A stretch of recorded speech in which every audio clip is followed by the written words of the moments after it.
Well, hello everybody, and welcome to our last bit of coverage from the 2024 MUFON International Symposium here in Irving, Texas. I am so happy to be welcoming our good friend and guest, Jason Mclean. How you doing, bud? Oh, so far so good, Chris. Just hanging out with you and having a great time. Man, it has been great hanging out with you the last few days here. It's always great seeing you at conferences. You are a pillar of the conference community here in Texas when it comes to Paracons. I have seen you all over, of course, with Texas Front Porch, things like that, and doing your artwork, everything else. How has your first MUFON Symposium and first UFO conference been for you? A lot of fun, hanging out, getting to meet everyone. That's always the best part, talking to new people, hearing different stories. That's what I love about this, right? I'm a people person when it's time to be, right? So yeah, it's always fun to get out, talk to people, mill around, get the feel and the vibe, and just having a great time.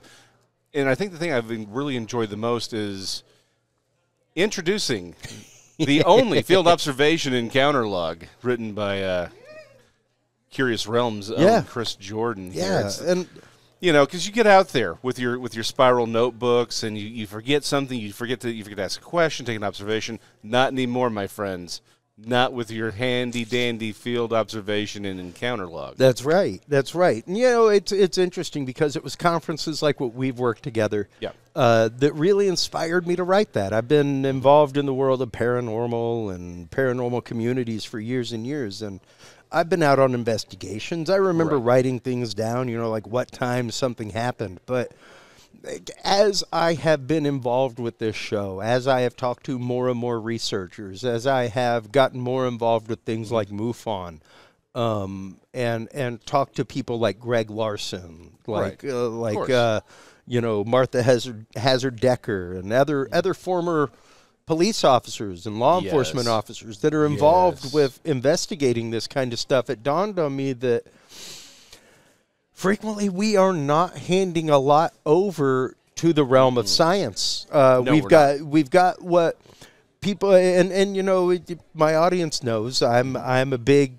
believer in evidence is what exonerates you in court. Yes. What you've got with a picture is a point of datum. To add to a data set. Correct. That's how 100%. Science looks at it. If you bring them an image or a video or a sound clip, they aren't going to immediately look at it as evidence. They're going to look at it as a point of datum in a data set. And that data may need to be culled to keep the data set proper. And as we discussed earlier with Dr. Sobhani, as we discussed earlier with other people, you've got to be willing to kill your darlings. Yes.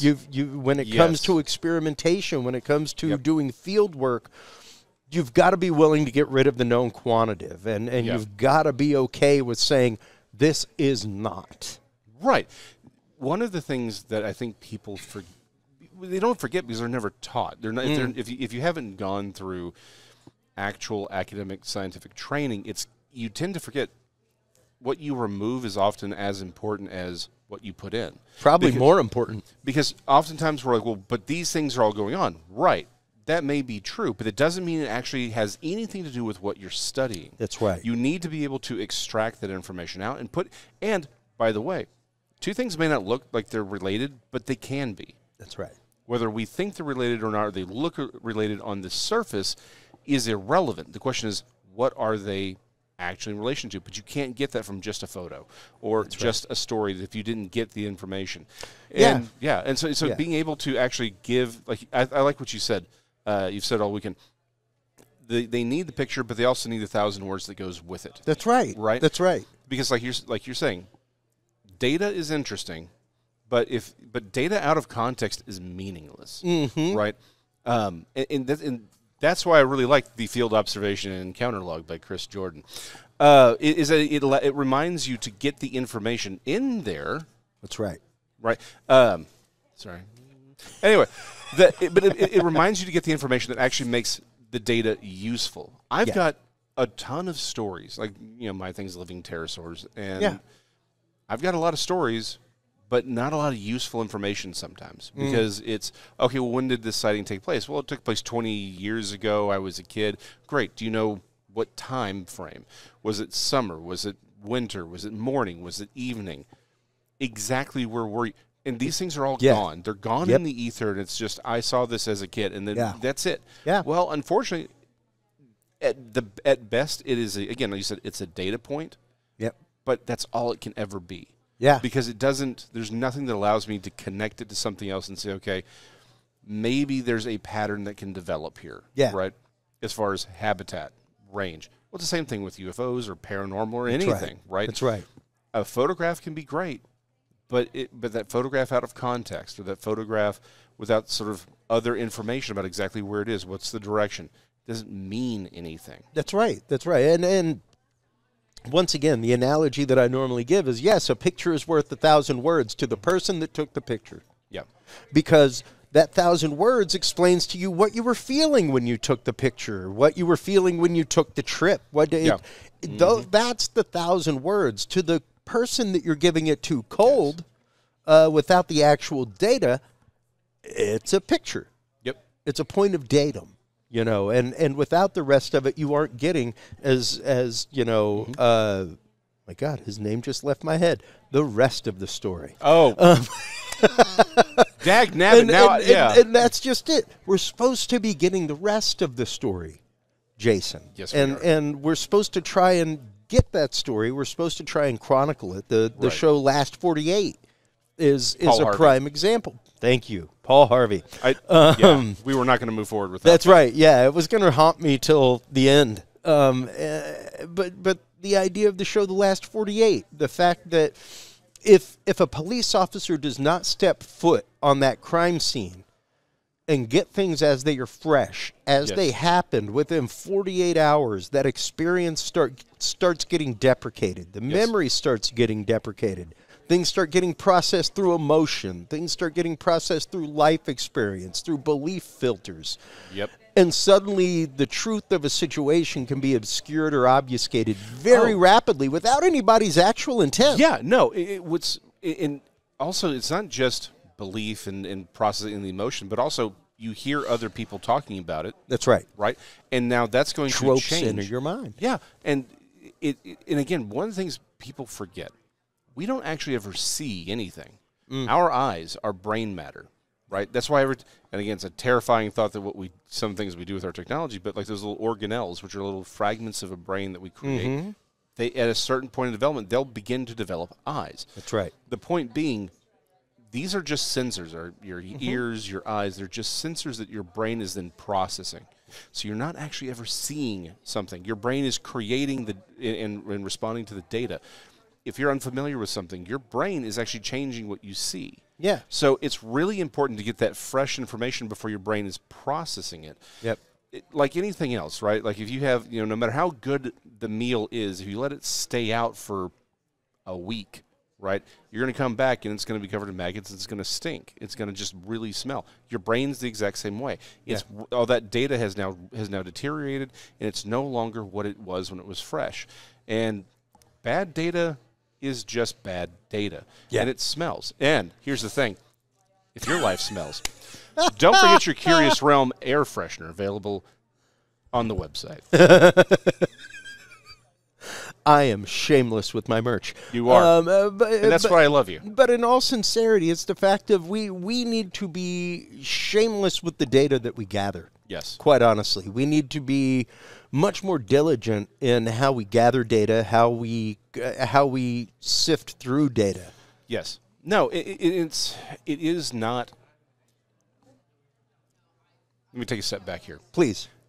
Dean, friend of ours, Dean Bertram would point out that science itself is a sociological experiment. That's right. Like anything else, right? And so it's flawed in the same way humans are flawed. However, it does have practices that at least call us to try and do better, right? It calls us to say, okay, hold on. There are ways that we can measure and observe and record that's useful, right? That's why I'm not a true Fordian. I think that science can at least be a tool to help us learn the game, Yeah. Right? And so to do that, though, we have to observe. And look what we've been able to build by stopping and having better rules about how we collect data, how we look at things. Doesn't mean it's going to be perfect, but it gives us more to work with. The thing about folklore, and again, there's nothing wrong with folklore. It's actually the point of the new booklet I'm working on. But it's how to understand folklore. But folklore is important, but it's only folklore.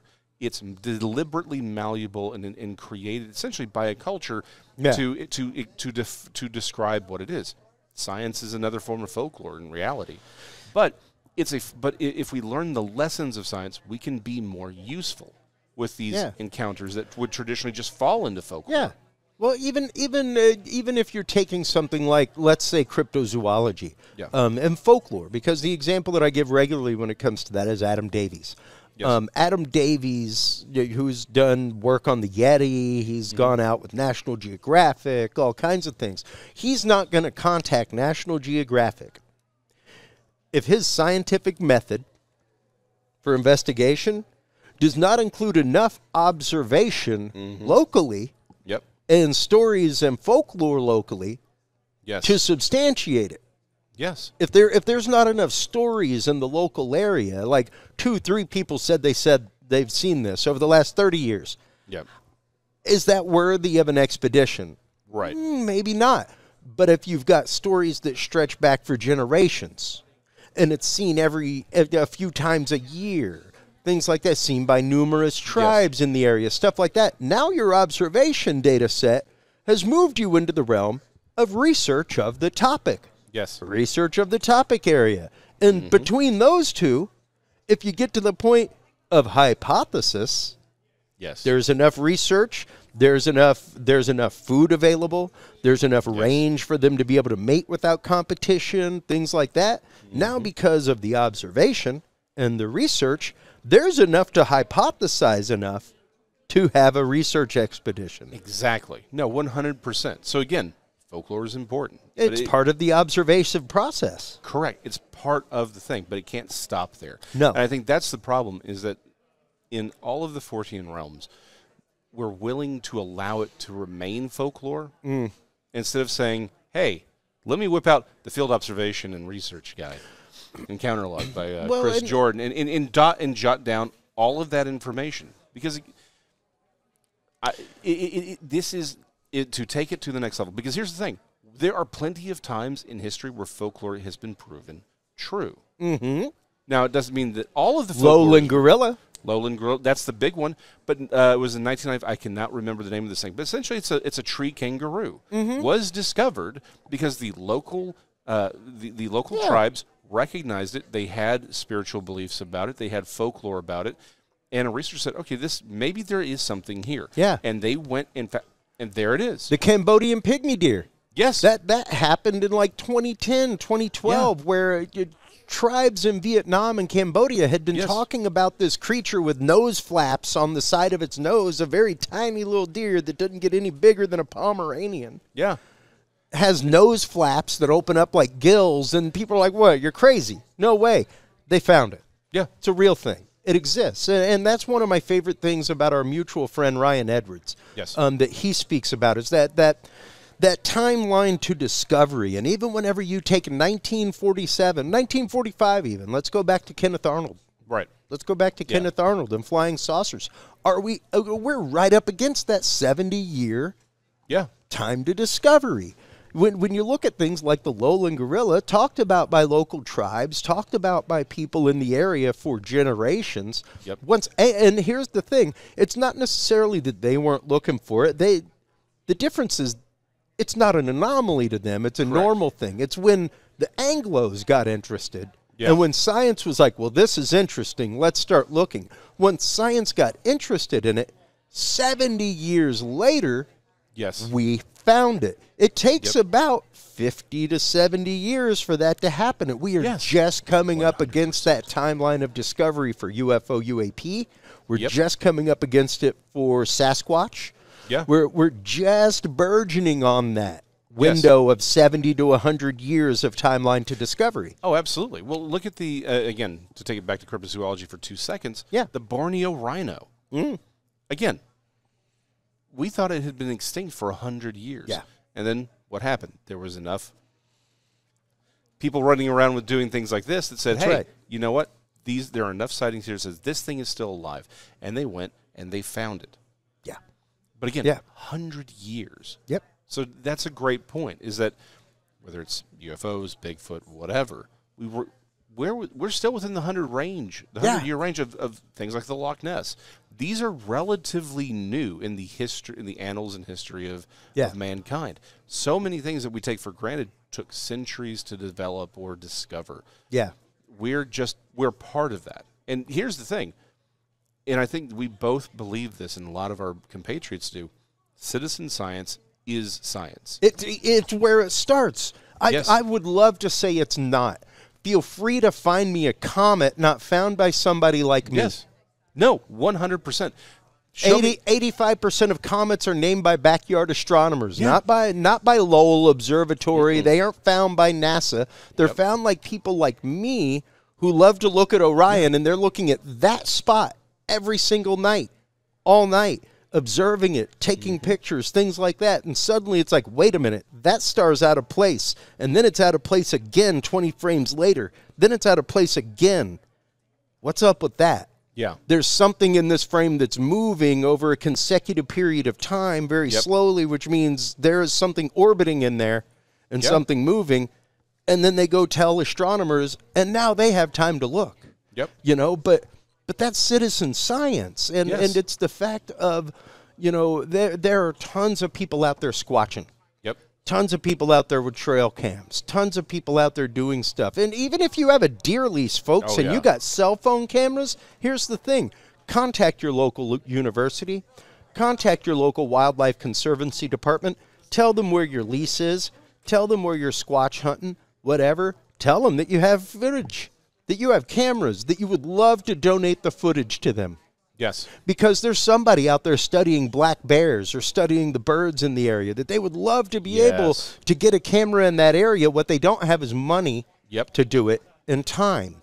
Exactly. So you can donate that, and by doing that, you're shaking the hand of science and saying, let me help you. And now when you find something that's anomalous, you can bring it to them and say, hey, man, here's something in your data set that's really weird. Yeah. You mind taking a look at that? And they'll look at you totally differently. Yes, because you've already proven that you're someone who wants to actually come to something. That's right. Who wants to walk through the process. It's not just, again, astronomy, because that's your big deal. And again, I love astronomy. That was one of the sciences I used back in college. But archaeology is the same way. Most great discoveries are made by amateurs. That's right. And then, of course, the academics come in and they research the area and they're able to put the money in there. But there needs to be a citizen scientist who says, hey, hold on, I've got the data. There is something worth looking at here, for someone to come in and then actually spend a lot of money to research it and get at better information. But it starts with people like you, people like me, people like the people watching this show, to say, oh, let me do this. Let me fill out this log. Let me do the work so that when you have the photo, you have the 1,000 words to go with it. That's right. That's right. And that's just it. You know, it's the point of, like we said earlier, and like we've said all weekend, at some point you will have to shake the hand of science. Yep. You will. That's the goal for all of this. I don't know how we're going to get anywhere with any of these topics without shaking the hand of science. Well, and I think the other thing people tend to forget, and they get very sort of black-pilled, to use a common parlance, is they said, well, they won't accept it. Here's the thing. They didn't accept Einstein at the beginning either. That's right. Science, unfortunately, does move forward at a glacial pace. By the way, it's supposed to. That's right. Right? It's the whole idea of Chesterton's fence, right? You don't necessarily tear something down until you know that you can, or that you even should. Or that you need to. Or that you need to. Because maybe that thing's there for a reason. That's right. It's very easy to come up against the requirements and say, I don't like this. They're never going to accept it. It may not be accepted today.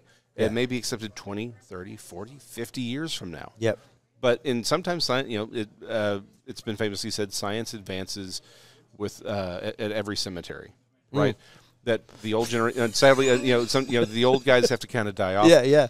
But there does need to be someone say, hold on, don't get ahead of your skis, right? That's right. We don't really have enough information here yet.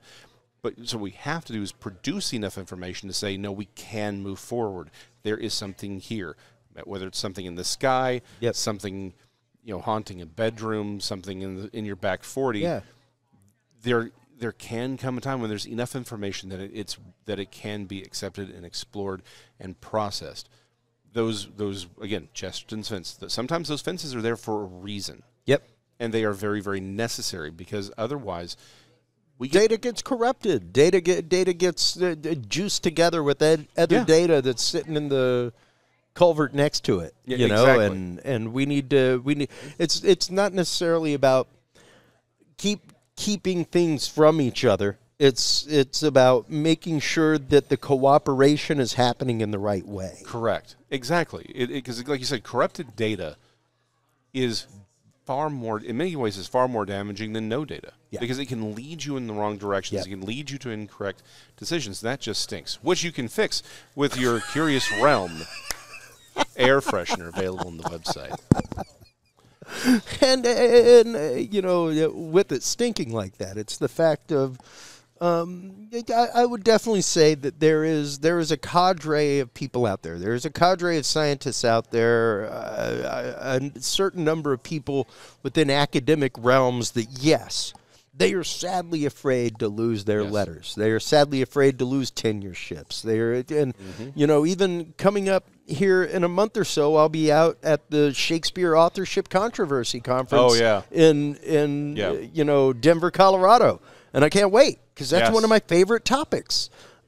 Because it's one of those, aside from science, where, maybe we need to change some equations now. Maybe we need to change a whole bunch of things. Yes. Like, dude, it's English history. Right. Like, it's literature. Yeah. It's okay. Yeah. It was fiction to begin with. Right. Right. No, that's the whole thing, right? Like, understanding who wrote it is actively kind of important. Oh, it is. When most people when most academics throw their hand, what's it matter? Like, no, it kind of matters. Yeah, it kind of matters. It does, because like anything else, right? It's context. That's right. Cultural, historical, political. These things matter to better understand the story. Yeah. In fact, I was speaking with your wife about this. One of the big problems is we're often just taught the PR version of history. That's right. We're not taught history. Mm-hmm. And the problem is history is far more complicated than anything else that or at least as complicated as anything that we're dealing with. That's right. Because it's not just written by the victors, it's also reinterpreted by different cultures, right? Again, history, like anything else, is a human endeavor. It's messy, it's sloppy, and we have to understand these things. I'm actually right there with you. I'm fascinated by the subject of who was Shakespeare? Was he a front man? But that's a whole other episode. Well, it's the fact of, what in the large scope of humanity, what does it change to say they aren't going to come take your PhD away because Shakespeare it and Shakespeare. It does not invalidate your hypothesis of a thesis, because your thesis is a hypothesis, and as long as you can defend your thesis, you're going to pass and get your degree. And if there's new data, and again, if you're dealing with the data that you have, then it's support. But if someone comes along and says, hey, here's more data. That's right. Right? That says maybe that invalidates it, then you should, again, science is supposed to say, great, here's new data. It invalidates my theory. Let's go back to the drawing board and let's figure this out again. You're supposed to hold it with an open hand. That's how science is supposed to work. Well, unfortunately, it doesn't always work that way. Yeah. Right? Yeah. Because it's a human endeavor, and humans have pride. We have, we have our egos are involved. Yep. So that is absolutely something we have to face, but we need to understand it. But you call them to account not by yelling at them, but by saying, these are the rules of the game you're supposed to be playing. That's right. Let's keep it that way. Let's keep your rules the rules. And then that's exactly why you go from, report conclusions right back to observation. Yeah. That's why it's a wash, rinse, repeat process, because it never ends. It's not supposed to end. It's not supposed to end. Because even if you have something that's workably true, right, an observation, even if it's workably true, it doesn't mean that we don't get new information later that says, That's right. And you're missing these elements of it, right? Yeah. And even one of the things that we've even talked about a little bit offline is the fact that anomalous data even exists. That's right. Indicates that the concept that we're working with is inherently flawed. Because if you actually knew everything, if you actually had a workable model, there should be no anomalies. That's right. That's right. It would say, no. It would all be known quantities. These are all known quantities. We know how to fit them in. We know where these go. We know what those things in the sky are. We know what that thing in the back 40 is. And we know what's, and we know who wrote the Shakespeare plays. Like, there would be no anomalous data. The anomalies are themselves evidence that the model is incomplete at best. Well, and it's a proof of the fact that science is forever changing is that, like we said with Dr. Sobani earlier, the fact that Pluto's not a planet anymore. And I'm still salty about that. Pluto's. You should be salty about that too. In fact, you should protest by buying one of these and sending it with Pluto as a planet scrawled on it to Neil deGrasse Tyson very specifically and be like, fix that. But by all definitions, a planet round in shape, things like that. It's a planetesimal. Yep. It's not completely round. It's oblong. Right. There's and it's one of those, like, my astronomy book from high school listed as a planet. My son's planetary chart does not. Yeah. My son's 7. His stuff is updated. Yeah. The science has changed. Yeah. Because it's textbooks learning new. That's right. It's learning something new. And again, if we can bring, as a community, regardless of what community you're in, cryptozoology, ufology, paranormal, Shakespeare, but if you bring that data and we can compile enough data and we do it right, at some point it becomes unavoidable. It's something that has to be accepted. Yeah. You have more power than you realize. I'm going to talk to the invisible people here. Do it. So much of the world is here to tell you that you don't matter, that you are unimportant, that you have no power. There is nothing more incorrect than that. I don't care what realm you want to throw it in. You are powerful. It doesn't mean you don't have to put in the work. You do. Nothing's going to roll over and give you anything. I don't care what element of life that you want. Nothing's going to just roll over and give it to you. You earn it, you work hard, and maybe you don't complete it. But you can begin processes that others can pick up. That is the human civilization. This endeavor that we're in, as Chris has pointed out, it's less than 70 years old. Yeah. It's very new. You're part of a larger story. You're part of a larger chain of events that culminates sometime well into the future. Don't be afraid to do your part. We wouldn't be here. We wouldn't have all of this if at some time along the line everyone just said, I'm not going to get anywhere. Yeah. I can't change this. Yeah, no good. You can. As we pointed out, it is citizen astronomers who find comets. It's citizen archaeologists who find who find the great discoveries, Dead Sea Scrolls. He wasn't even an archaeologist. He was just some random kid. Yep. It is us, the people, who make things happen, move things forward. That's right. But you got to put in the effort and the time. And the best way to do that is to buy the Field Observation and Encounter Log from Curious Realm. You can't tell a Palladian from a reptilian without your Field Observation and Encounter Log. Oh, man.